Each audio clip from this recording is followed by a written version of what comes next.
오늘 하나님께서 우리에게 주시는 말씀은 호세아 6장 1절부터 3절까지 말씀입니다. 호세아 6장 1절부터 3절 말씀 우리 함께 읽겠습니다. 보라, 우리가 여호와께 돌아가자. 여호와께서 우리를 찢으셨으나 도로 낫게 하실 것이요 우리를 치셨으나 싸매어 주실 것임이라. 여호와께서 이틀 후에 우리를 살리시며 셋째 날에 우리를 일으키시리니 우리가 그의 앞에서 살리라. 그러므로 우리가 여호와를 알자. 힘써 여호와를 알자. 그의 나타나심은 새벽빛같이 어김이 없나니 비와 같이 땅을 적시는 늦은 비와 같이 우리에게 임하시리라 하리라. 아멘. 말씀 중에 있는 성경 말씀은 순서지에 있으니까요. 여러분 그거 참고하셔서 들으시면 되겠습니다. 우리는 하나님을 예배하는 사람들이죠. 그런데 우리가 하나님을 예배하면서도 하나님을 얼마나 알고 있는지 우리 스스로에게 좀 질문을 해볼 필요가 있다고 생각이 듭니다. 성경은 하나님이 누구이신지에 대해 소개하고 있는데 우리가 성경을 잘 알지 못하면 사실 하나님이 누구이신지 모르면서 예배 드리기도 한다는 것이죠. 무엇보다 이스라엘 백성들은 처음부터 하나님의 말씀을 맡은 사람들이었기 때문에 하나님에 대해서 너무나 잘 알 거라고 우리는 생각할 수 있죠. 왜냐하면 언약 백성이고 이 사람들은 자기 스스로가 하나님 앞에 구원받은 백성이라고 선민의식을 가지고 있던 사람들이었죠. 이 사람들 우리와 비교해보면 정말 특별한 은혜 가운데 살았던 사람들입니다. 430년 물론 애굽에서 사는 삶이 있었지만 그 삶을 정리하고 나오는 과정도 보면 그 어떤 민족도 그 어떤 사람도 경험해보지 못한 놀라운 은혜를 경험하지 않습니까? 애굽에서 10가지 재앙을 직접 보고 경험하고 홍해를 건너고 광야 40년 동안 굶어 죽은 사람이 없습니다. 매일 아침마다 안식일을 제외한 매일 아침마다 하나님 내려주시는 만나를 먹었고 목이 마를 때는 반석에서 터져나오는 물을 마셨고 고기가 필요하면 메추라기도 하나님 보내주셨죠. 그런데 이스라엘 백성들이 이렇게 가나안 땅 가운데 들어와 살면서 그럼 하나님을 잘 알고 하나님 중심으로 살았느냐? 그렇지 못했다는 겁니다. 이 사람들이 가나안 땅에 들어와서 약 1000년 동안 하나님 주시는 그 놀라운 은혜 속에 살면서도 하나님을 알지 못하고 우상을 섬기다가 결국은 나라가 망하게 되죠. 북이스라엘은 BC 722년에, 남유다는 BC 586년에 북이스라엘은 아수르에게 망하고 남유다는 바벨론에게 망하는 일이 벌어지게 됩니다. 이스라엘 백성들 입장에서는 이해가 안 됐어요. 아니 우리가 하나님 믿는 백성이고 성전을 중심으로 우리가 살아가는 사람들인데 어떻게 성전이 무너지고 나라가 망할 수 있느냐? 도저히 받아들일 수가 없었죠. 그런데 나라가 망하기 전에 하나님은 이미 이스라엘 백성들에게 경고하는 말씀을 해주시는데 호세아서 4장 1절부터 10절 말씀을 보면 이스라엘 자손들아 여호와의 말씀을 들으라.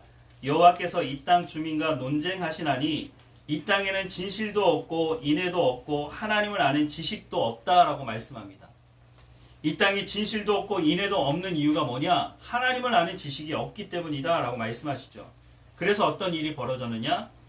오직 저주와 속임과 살인과 도둑질과 간음뿐이요 포악하여 피가 피를 뒤이음이라. 세상에 있는 것들이죠. 그런데 하나님을 아는 백성이라고 하는 사람들 안에도 똑같이 세상과 같은 일이 벌어지고 있다는 겁니다. 3절 말씀에 보면 그러므로 이 땅이 슬퍼하며 거기 사는 자와 들짐승과 공중에 나는 새가 다 쇠잔할 것이요 바다의 고기도 없어지리라 라고 말씀합니다. 죄는 인간들이 지었는데 그 인간들이 죄를 지은 그 영향이 이 자연계에도 미치게 된다라고 말씀을 하고 있죠. 사실 오늘 이 시대에도 그렇죠. 많은 사람들이 더 많은 탐욕, 더 많은 것을 가지기 위해서 수단과 방법을 가리지 않는 것 때문에 올해만 하더라도 여름이 얼마나 더웠습니까? 또 가을도 짧아지고 이런 기후 변화가 사실은 인간의 탐욕 때문이라는 거 하는 것을 오늘 우리도 알고 있지 않습니까? 4절 말씀을 보면 그러나 어떤 사람이든지 다투지도 말며 책망하지도 말라. 내 백성들이 제사장과 다투는 자처럼 되었음이니라 라고 말씀합니다. 이런 일 때문에 서로 다투거나 비난하지 말라는 겁니다. 이 일로 사람들이 제사장들에게 불만을 가지고 있다고 하는 말씀을 하고 있는데 5절 말씀을 보니까 너는 낮에 넘어지겠고 너와 함께 있는 선지자는 밤에 넘어지리라. 내가 내 어머니를 멸하리라 라고 말씀합니다. 여기서 말하는 너는 누구를 말할까요? 그 앞에 보면 백성들이 제사장들에게 문제가 있다 라고 얘기를 했다고 하는데 여기서 말하는 너는 바로 제사장들을 의미하는 것입니다. 그래서 6절에 보면 내 백성이 지식이 없으므로 망하는도다. 하나님께서 북이스라엘을 먼저 멸망시키시는데 그 이유가 뭐냐? 가장 중요한 이유가 내 백성이 지식이 없어서 하나님을 아는 지식이 없어서 망하게 되었다라고 말씀합니다. 내가 지식을 버렸으니 라고 말합니다. 여기서 말하는 너는 누굴까요? 나도 너를 버려 내 제사장이 되지 못하게 할 것이다 말씀합니다. 그러면 그 앞에 있는 너는 네가 지식을 버렸는데 그 너는 제사장을 말하는 것이죠. 제사장들이 먼저 하나님의 말씀을 가지고 백성들에게 가르쳐야 했는데 이 제사장들이 백성들에게 하나님 말씀을 가르치지 않으니 백성들이 하나님을 아는 지식이 없어서 결국은 죄를 짓고 또 다른 죄를 짓게 되었다는 거죠. 그래서 하나님 뭐라고 말씀하신다고요? 나도 너를 버려 제사장이 되지 못하게 하겠다라고 말씀을 하시는 겁니다. 내가 내 하나님의 율법을 잊었다라고 말씀하고 있죠. 하나님의 말씀을 알지 못하니 하나님의 말씀을 전할 수도 없게 되었다는 것이죠. 그래서 하나님께서 나도 내 자녀들을 잊어버리리라 라고 말씀합니다. 7절 말씀에 보면 그들은 번성할수록 내게 범죄하니 내가 그들의 영화를 변하여 욕이 되게 하리라 라고 말씀합니다. 우리가 기도할 때 하나님 더 많은 풍요를 주십시오. 하나님 더 성공하게 해주십시오. 이런 기도만 하지 그 성공을 통해서 하나님 주시는 풍요를 가지고 하나님 내가 생명을 살리는 삶을 살아간다든가 하나님 내가 이것을 통해서 더 많은 사람들이 주께 돌아올 수 있도록 하게 해달라고 그렇게 기도하지 않고 그냥 무조건 성공만 해달라고 기도하는 거죠. 그러니까 번성할수록 어떻게 한다고요? 번성하고 풍요를 누릴수록 하나님 앞에 더 많은 죄를 짓게 되었다고 말씀하고 있습니다. 8절 말씀에 보면 그들이 내 백성의 속죄 제물을 먹고 그 마음을 그들의 죄악에 두는도다 라고 말씀합니다. 백성들이 죄를 지으면 하나님께 나와서 제사를 드려야 해요. 그러면 그 제물을 드리면 그 제물을 통해서 배불리게 되는 사람들이 누구냐? 제사장들이라는 거죠. 9절 말씀에 장차는 백성이나 제사장이나 동일함이라. 앞부분은 제사장의 잘못을 얘기하는데 뒷부분에 가서는 뭐라고 말씀하시냐면 백성이나 제사장이나 똑같다는 거죠.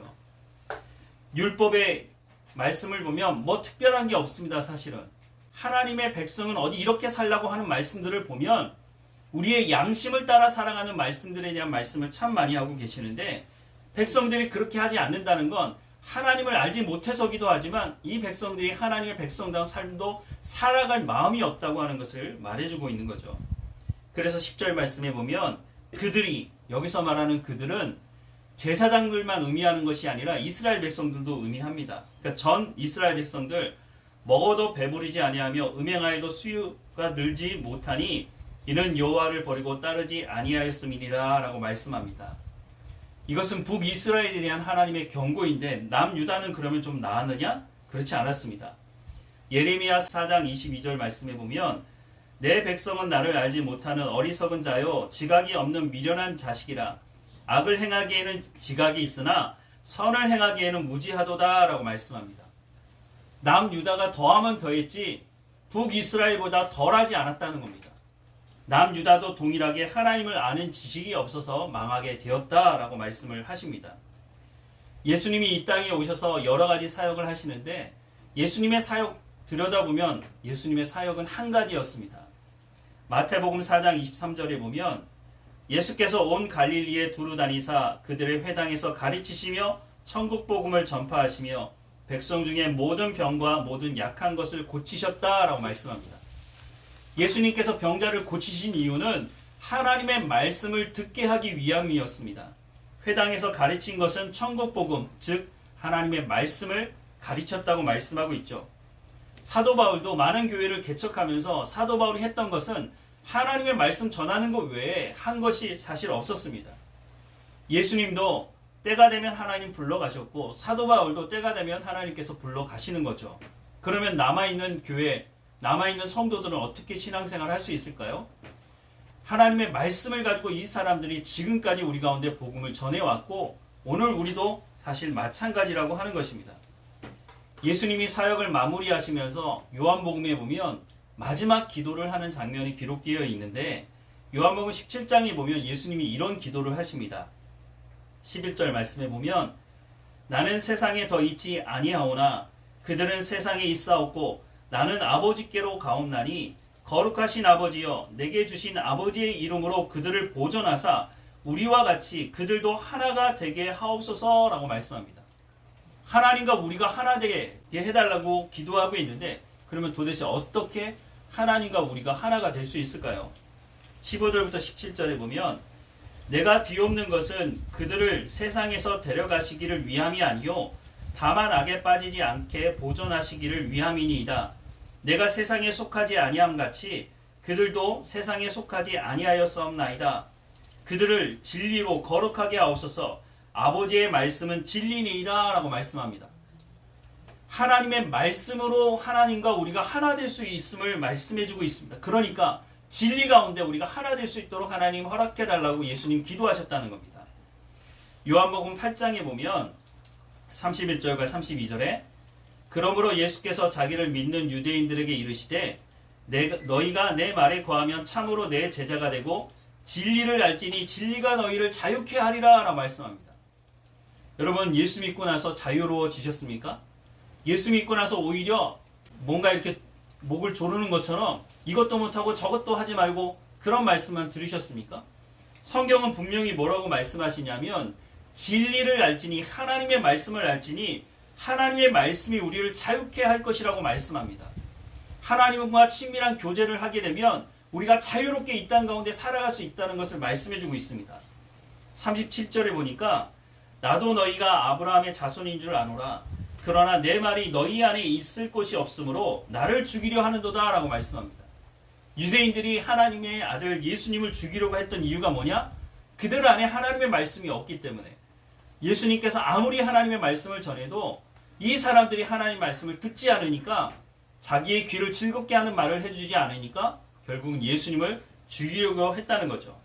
47절 말씀에 보면 하나님께 속한 자는 하나님의 말씀을 듣나니 너희가 듣지 아니함은 하나님께 속하지 아니하였음이로다 라고 말씀합니다. 하나님의 말씀을 듣지 않으면 하나님의 속한 자가 아니라고 예수님 말씀하고 있습니다. 분명히 예수님께서 하나님과 우리가 하나 되기 원한다고 기도하고 있으면서 그 하나됨을 이루는 것은 하나님의 말씀을 통해서 이루어질 수 있다고 말씀하고 있는데 그러면 우리가 도대체 어떻게 하나님의 말씀을 가까이 하고 알 수 있느냐? 예수님께서 누가복음 11장에 보면 이런 말씀을 하세요. 구하라, 찾으라, 문을 두드리라. 우리는 이 말씀을 어디다 적용합니까? 내가 필요한 것을 구할 때 열심히 기도해야지 이런 데 적용하지만 이 말씀 끝에 예수님 뭐라고 말씀하시냐면 너희가 악할지라도 좋은 것을 자식에게 줄 알거든 하물며 너희 하늘 아버지께서 구하는 자에게 성령을 주시지 않겠느냐라고 말씀합니다.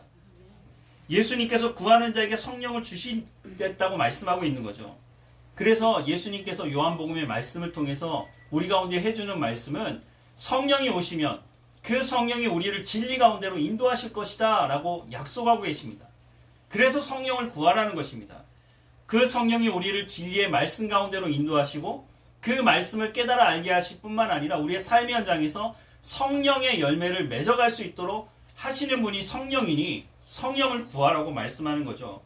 그것을 통해서 어떻게 해요? 하나님과 연합된 관계를 이룰 수 있다고 말씀하고 있고 그것을 통해서 하나님 주시는 참 진리와 자유, 그 참 평안을 우리가 누리며 살아갈 수 있다고 말씀해주고 있는 겁니다.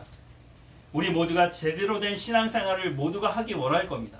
그 길을 사실 예수님께서 말씀해 주시는 것이죠. 우리가 이 땅에 살면서 뭐 교회가 저러냐 하면서 교회에 대해서 비난하는 얘기를 참 많이 듣습니다. 우리가 그 얘기를 들을 때 우리의 마음에 어떤 마음이 듭니까? 그 사람을 대적하는 마음이 든다면 그건 잘못된 것입니다.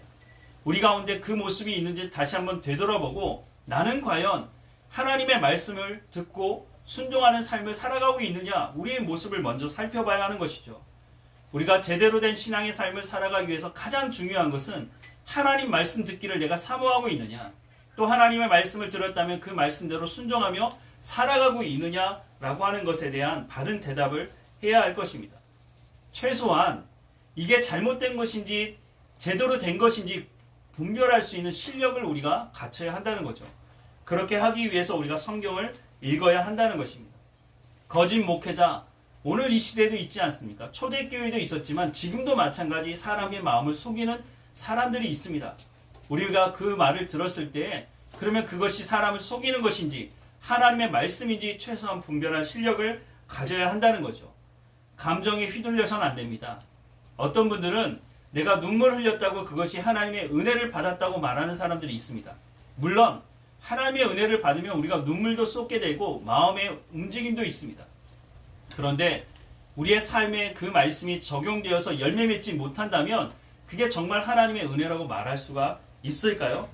하나님의 말씀을 듣기를 사모하는 마음도 있어야 되지만 우리가 제대로 된 말씀도 들어야 한다는 것입니다. 그래서 복된 말씀교회는 하나님의 말씀이 제대로 선포되는 교회가 되어야 할 것입니다. 모든 성도들이 말씀 듣기를 사모함으로 모이고 있는데 제대로 된 말씀이 선포되고 있지 않다면 아마 성도들도 금방 알아차리고 말 것입니다. 그래서 저도 최대한 하나님의 말씀을 어떻게 하면 잘 전할 것인가 고민하고 연구하고 말씀을 전하려고 노력하고 있는 것입니다. 교회에서 열심히 봉사하는 것 중요합니다. 하나님의 교회의 몸을 잘 섬기는 것 너무너무 중요한 것입니다. 그런데 하나님의 말씀은 듣지 않고 봉사만 하게 된다면 그것은 교회로서도 본인 자신으로서도 사실 엄청난 마이너스가 되는 것이죠. 평생을 신앙생활 했는데 하나님 앞에 갔을 때 불법을 행하는 자들아 라고 하는 얘기를 들으면 어떻게 하겠습니까? 우리가 신앙생활하면서 가장 중요한 것은 그래서 하나님 말씀 듣기를 즐거워해야 한다는 것입니다. 다시 한번 아까도 말씀을 드렸지만 요한복음 17장에 예수님께서 기도하는 내용이 뭐였다고요? 하나님과 우리가 하나 되길 원합니다. 예수님이 마지막 십자가를 앞에 두고 기도하셨던 내용입니다.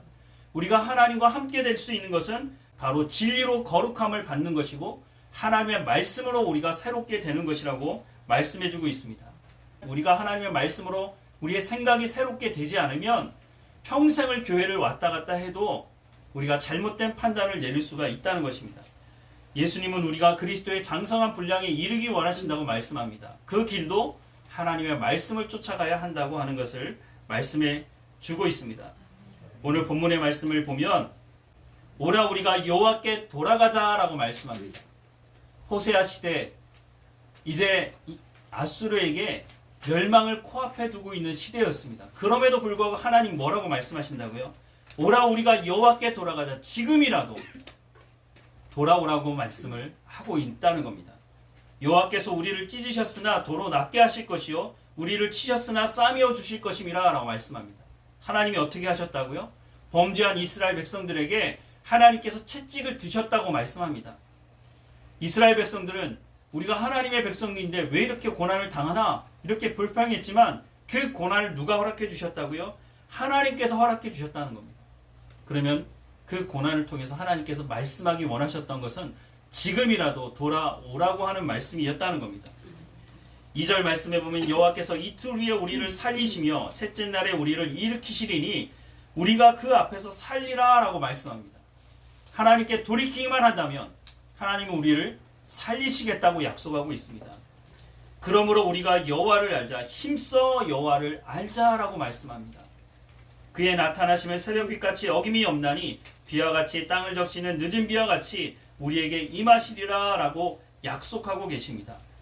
하나님의 말씀을 사모하는 여러분, 우리가 일평생 주님 앞에서 하나님 내가 다른 길로 가지 않고 하나님 말씀만 사모하며 나갈 수 있도록 인도해 달라고 성령의 충만함을 허락해 주셔서 하나님의 말씀을 깨달아 알아서 그 말씀을 통해서 우리의 삶의 현장에서 성령의 열매를 맺고 그 성령의 열매를 세상 사람들로 보게 될 텐데 그러면 세상 사람들이 어떻게 한다고요? 우리의 삶을 보면서 하늘에 계신 아버지께 영광을 돌리게 될 것이라고 말씀하고 있습니다. 그것이 바로 복음을 전하는 가장 효과적인 방법일 것입니다. 우리가 입으로 아무리 복음을 전해도 우리의 삶 가운데 열매가 없다면 사람들이 손가락질하겠죠. 말만 한다고 하는 사람들이라고 비난하겠죠. 하지만 우리의 삶 가운데 주님 약속하신 약속의 말씀이 있으니 성령의 열매를 주님께서 맺게 하신다고 말씀하시니 우리가 하나님 말씀 듣기를 사모할 뿐만 아니라 그 말씀을 들어서 우리의 삶 가운데 열매 맺어가는 우리의 삶이 되기를 주님의 이름으로 축원합니다. 기도하겠습니다. 사랑하는 하나님, 여호와를 알자, 힘써 여호와를 알자라고 말씀을 하시니 우리가 이 말씀대로 말씀 듣기를 사모하게 하시고, 예수님도 사도 바울도 하나님의 말씀을 가르치시며 교회를 세우셨던 것처럼 오늘 우리에게도 하나님의 말씀 듣기를 사모하는 마음으로 모이게 하시고, 우리가 하나님 앞에 칭찬 듣는 교회로 자라갈 수 있도록 은혜를 허락해 주옵소서. 하나님의 말씀대로 삶의 현장에서 성령의 열매를 맺어갈 수 있도록 우리의 삶의 현장을 하나님 주관해 주시고, 우리가 살아가는 삶의 현장에서 만나게 되는 여러 가지 문제들 속에서도 오직 하나님의 약속의 말씀을 붙들고 살아감으로 성령의 열매를 주렁주렁 맺어가는 우리의 삶이 될 수 있도록 은혜를 허락해 주옵소서. 하나님, 우리의 삶을 통해서 우리 주변에 있는 사람들이 복음을 듣게 하시고 하나님을 아는 사람들의 삶이 어떤 것인지를 알게 하셔서 그 사람들도 함께 예배하는 공동체가 될 수 있도록 은혜를 허락해 주옵소서. 늘 우리와 함께 하시는 하나님, 우리의 육체의 문제도 하나님 담당하시고 우리 모든 것들을 하나님 담당해 주셔서 늘 뒤를 돌아볼 때마다 하나님께 감사하는 우리의 삶이 될 수 있도록 은혜를 허락해 주옵소서. 늘 우리와 함께 하시는 하나님께 감사하고 예수님의 이름으로 기도드립니다. 아멘.